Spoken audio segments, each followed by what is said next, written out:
નમસ્કાર ફ્રેન્ડ્સ, આજે આપણે નવો લેસન એક સ્ટાર્ટ કરવાનો છે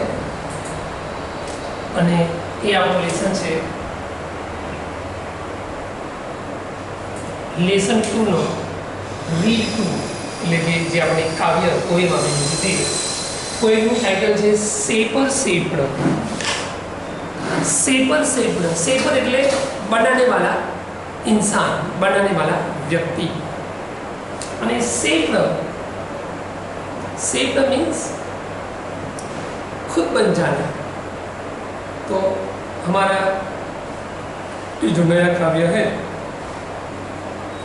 उसके पोएट है हरींद्रनाथ चट्टोपाध्याय। बहुत ही फेमस कवि है जिनको पद्मश्री पुरस्कार भी हमारी भारत सरकार के द्वारा प्राप्त हुआ है, मिला है। और इस पोएम में हमें अलग अलग 4 काव्य पंक्तियाँ दी गई हैं। काव्य पंक्तियाँ मतलब आपको पता है कि जैसे लेसन में पैराग्राफ्स आते हैं, बराबर, अलग प्रकार के फकरे आते हैं। इस तरीके से जो हमारी पोएम्स होती है उसमें अलग अलग प्रकार की, जहाँ पर नया आइडिया आया, नया कुछ थीम आई, तो वहाँ से उस नए आइडिया को जुगाड़ करने के लिए, कुछ अलग उसको बनाने के, बताने के लिए जो बीच में गैप देके बनाया जाता है नई लाइन्स, उसको हम काव्य पंक्तियाँ बोलते हैं। तो ये जो पूरी काव्य है वो 4 काव्य पंक्तियों में डिस्ट्रीब्यूट की गई है। और यहाँ पर पोएट क्या बताना चाहते हैं, हमें क्या बोध देना चाहते हैं, क्या प्रेरणा देना चाहते हैं, वो हम पोएम के अंत में देखेंगे, काव्य के अंत में देखेंगे। पहले हम उस काव्य को अलग अलग लाइन पढ़कर मैं आपको समझा रहा हूँ। आप अपने पास टेक्स्ट बुक लेके बैठिए ताकि आपको पता चले कि भाई कौन सी लाइन का क्या एक्सप्लेनेशन समझूती होती है। ओके, तो स्टार्ट करते हैं हम अपनी प्रथम काव्य पंक्ति से। हमारी जो प्रथम काव्य पंक्ति है उसको ध्यान से देखिए। In days gone by I used to be a potter who would feel his fingers mould the yielding clay to pattern on his wheels. पहली 4 लाइन मैंने पढ़ी। अब उसमें हार्ड वर्ड कौन से हैं पहले ये देख लीजिए। तो हार्ड वर्ड्स में है पॉटर। पॉटर मतलब कुम्हार, जो मिट्टी के बर्तन बनाता है वो व्यक्ति, कुम्हार। तो कवि कहते हैं कि यहाँ पर अलग दृष्टांत दे रहे हैं कवि, अलग अलग प्रोफेशन के, अलग अलग व्यवसाय के। तो पहला उन्होंने व्यवसाय चुना है मिट्टी के बर्तन बनाने वाला कुम्हार। तो कवि कहते हैं कि पिछले दिनों में, यानी कि जो दिन बीत चुके हैं उसमें वो एक कुम्हार थे और उनको ऐसा फील होता था, मतलब ऐसा लगता था कि उनकी उंगलियों में, फिंगर्स यानी उंगलियाँ, उनकी उंगलियों में ऐसा जादू है कि वो इलिंग क्ले मतलब मुलायम मिट्टी, जो मिट्टी होती है कुछ वो चिकनी और मुलायम होती है, कुछ मिट्टी बहुत ही सख्त टाइप की होती है। यहाँ पर इलिंग क्ले की बात की गई है। इलिंग क्ले मतलब मुलायम और जिसको बोलते एकदम चिकनी मिट्टी। तो उनको ऐसा लगता था कि उनकी उंगलियों में ऐसा जादू है कि जिसकी वजह से वो मुलायम मिट्टी से क्या करते हैं, to pattern on his wheels, उस मुलायम मिट्टी से जो उनका व्हील यानी कि जो चक्र है उनका, कुम्हार का जो होता है जिस पर वो बर्तन बनाता है, तो उस पर वो उस मिट्टी के अलग अलग पैटर्न यानी कि अलग अलग टाइप के बर्तन बनाते थे।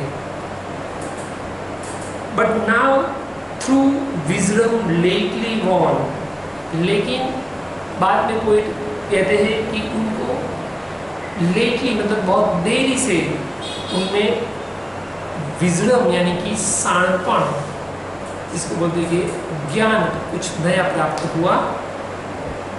और उसकी वजह से क्या हुआ, that pride has died away, उनमें जो अहंकार था ना वो बिल्कुल खत्म हो गया। प्राइड जो था, गर्व था, अहंकार था, वो बिल्कुल खत्म हो गया। I have ceased to be the potter and have learned to be the clay. और उनका अहंकार खत्म हो गया और उन्होंने क्या स्टॉप कर दिया? उन्होंने स्टॉप किया कि वो अब कुम्हार नहीं रहेंगे। उन्होंने अपना प्रोफेशन छोड़ देने का डिसाइड किया। अब तक उनको अपने पर गर्व था कि भाई वही बना सकते हैं मिट्टी के बर्तन, उनकी उंगलियों में ही ऐसा जादू है कुछ। लेकिन जो उनको बाद में नॉलेज ज्ञान प्राप्त हुआ तो उनको ये पता लगा कि भाई मेरी उंगलियां तो कुछ नहीं, एक्चुअली जो है वो तो मिट्टी की वजह से ये सब बन रहे हैं। यदि मिट्टी ही अच्छी ना हो तो मेरे हाथ कुछ भी नहीं कर सकते। तो उन्होंने पॉटर बनना छोड़ दिया और फिर उन्होंने वो चिकनी मुलायम मिट्टी उन्होंने उससे काम जारी रखा। अब जो हमारी दूसरी स्टैंजा है फ्रेंड्स, उस पर हम देखते हैं। तो हमारी जो दूसरी स्टैंजा है उसमें क्या कहते हैं वो देखेंगे। इन अदर डेज यानी कि अन्य दिनों में I used to be a poet through whose pen innumerable songs would come to win the hearts of men. कवि हमें क्या बताना चाहते हैं? पहले हार्ड वर्ड्स हम देख लेंगे 4 लाइन में, फिर हम उसकी एक्सप्लेनेशन समझो दिया मैं तुम्हें बताता हूँ। तो हार्ड वर्ड्स में एक वर्ड है पोएट, मतलब कवि जो काव्य लिखता है वो। थ्रू मतलब किसी के द्वारा। तीसरी लाइन में हार्ड वर्ड है इन्यूमेरेबल। इन्यूमेरेबल मतलब बहुत ज्यादा, अधिक। और चौथी लाइन में है विन द हार्ट्स यानी कि किसी का दिल जीत लेना। तो क्या कहना चाहते हैं कवि वो हम यहाँ इसमें पहले समझे। कवि कहते हैं कि अन्य दिनों में उन्होंने कवि बनना चाहा, कवि का व्यवसाय चुना, तो वो कवि थे जिसकी कलम से, पेन से कई सॉन्ग्स यानी कि कई गीतों की रचना हुई। और उन्होंने एक गीत काव्य क्यों लिखे, इसके लिए लिखे। उन्होंने ये जो कविता है जो लिखी, जो गीत लिखे, वो इंसानों के दिलों को जीतने के लिए लिखे, ताकि उनके गीत के शब्दों से वो उनके हृदय तक पहुंच सके, उनके दिल तक पहुंच सके। नेक्स्ट लाइन में क्या लिखा है?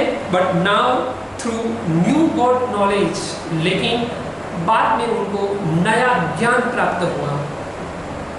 विच I had not had so long, यह ज्ञान इतने लंबे अरसों से उनके पास नहीं था। I have ceased to be the poet, और उन्होंने अब पोएट यानी कि कवि बनना छोड़ दिया। उन्होंने डिसाइड किया कि भाई अब मेरे को कवि नहीं रहना है, बराबर। और उनके दिमाग में क्या आइडिया आया? and have learned to be the song, उनके दिमाग में आइडिया आया कि भाई कवि गीत लिखता है, बराबर, लेकिन वो गीत के जो शब्द है वो लोगों के दिलों तक जाते हैं और असर करते हैं, प्रभाव पाते हैं। कवि की खुद की कोई वैल्यू कब बनती है? जब उसका गीत, उसके शब्द बहुत ही प्रभावी रूप से उसने रुजू किए हो, यानी कि पेश किए हो।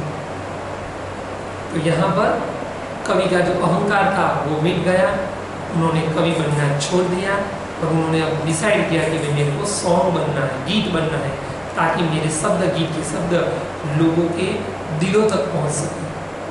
अब सामने के इस साइड में जो हमारी सबसे ऊपर तीसरी स्टैंजा दी गई है उसको हम पढ़ते हैं और साथ में मैं आपको समझाना भी चाहता हूँ। तो उसमें बोला है I was a fashioner of swords. Fashioner, fashioner मतलब चीजें बनाने वाला, यानी कि प्रोड्यूसर, निर्माता, सर्जक। तो कवि किस चीज के सर्जक थे? वो क्या बनाते थे? स्वॉर्ड्स। स्वॉर्ड्स मतलब तलवार। आपने तलवार देखी है कई सीरियलों में, पहले के जमाने में राजा महाराजा लड़ाई के मैदानों में तलवार यूज करते as a weapon, as a शस्त्र।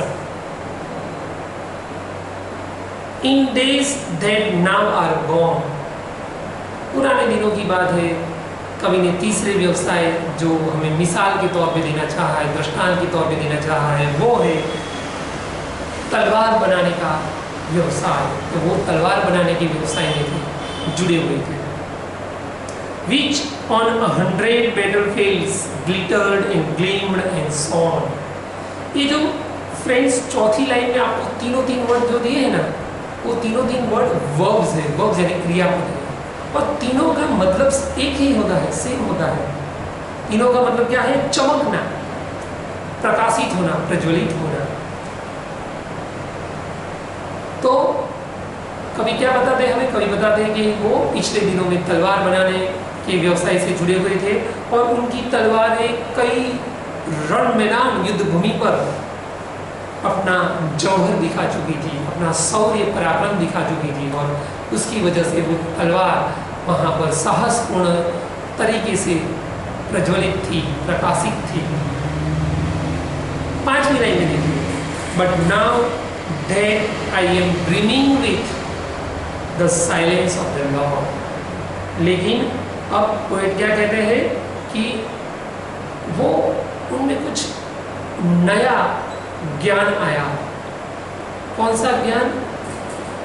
ईश्वर ने उनके दिमाग में शांति का, जिसको बोलते हैं कि एहसास कराया उनको शांति का, ऐश्वर्य शांति जिसको बोलते हैं, ऐसी शांति जिससे हमारा मन प्रफुल्लित हो चुके।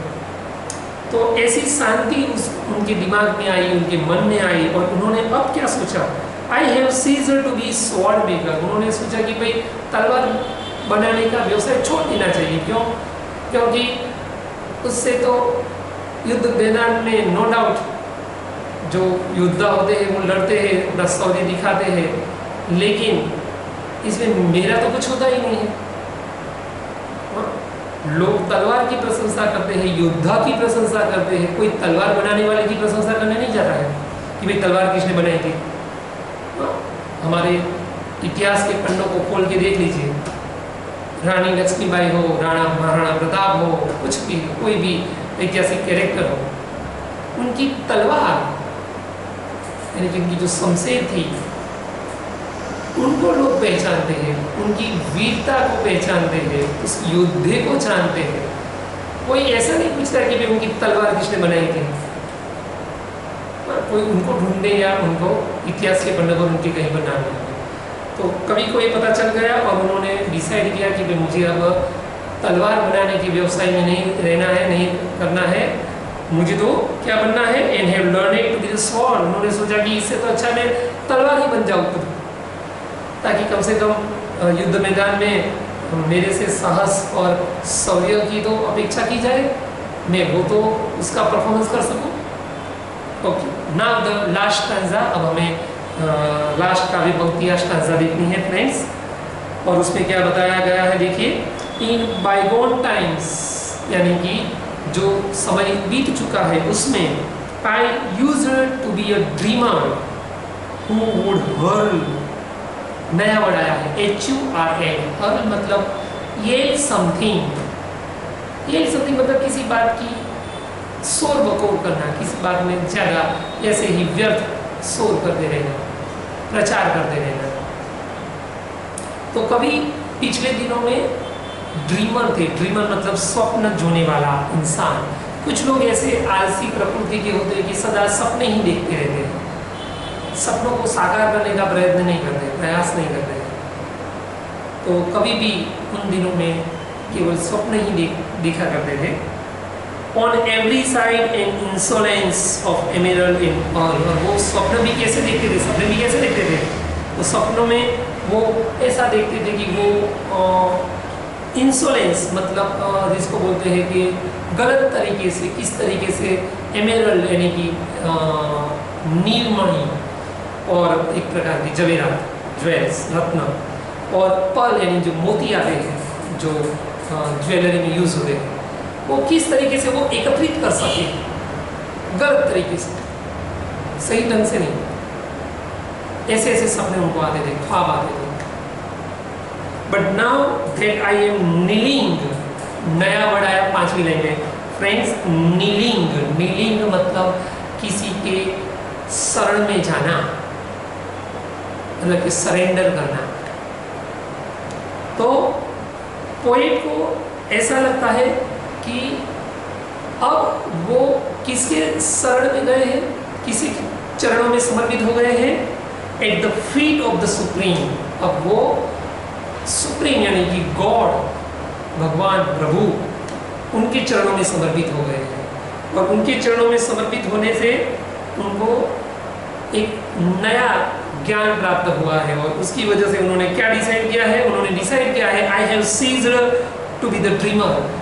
मेरे को स्वप्न देखने वाला इंसान नहीं बनना है। बहुत स्वप्न देख लिए, बहुत ख्वाब देख लिए, and have learned to be the dream. तो उन्होंने सोचा कि स्वप्न देखने वाला इंसान नहीं बनना है, लेकिन ख्वाब बन जाना है, ताकि ऐसा ख्वाब कि जो हर कोई देख सके, और ख्वाब देख के उसको साकार करना है उनको। तो इस तरीके से हमें यहाँ पर 4 अलग अलग मिसाल, दृष्टांत देके कवि क्या समझाना चाहते हैं। तो कवि हमें केवल इतना ही समझाना चाहते हैं कि चाहे कोई भी प्रोफेशन में हम जाए, तो वो प्रोफेशन का इतना ज़्यादा प्रभाव नहीं पड़ता है। प्रभाव पड़ता है जिसकी वजह से वो इंसान खुद से आगे आया हो जिंदगी में, उस बात का ज़्यादा प्रभाव पड़ता है। तो कवि यहाँ पर हमें एक बात का उपदेश देना चाहते हैं कि हमें अपने मन के अंदर जो अहंकार है उसको त्याज देना है, उसको छोड़ देना है, और उसको छोड़ के जो हमें गॉड यानी कि सर्वशक्तिमान ईश्वर है उसके चरणों में जाना है। तो यहाँ पर हमारे इस पोएम की समझौती कंप्लीट होती है। नेक्स्ट वीडियो में हम उसके शब्दार्थ, कठिन वर्ड्स और उसके क्वेश्चन आंसर देखने जा रहे हैं। ओके, नमस्कार।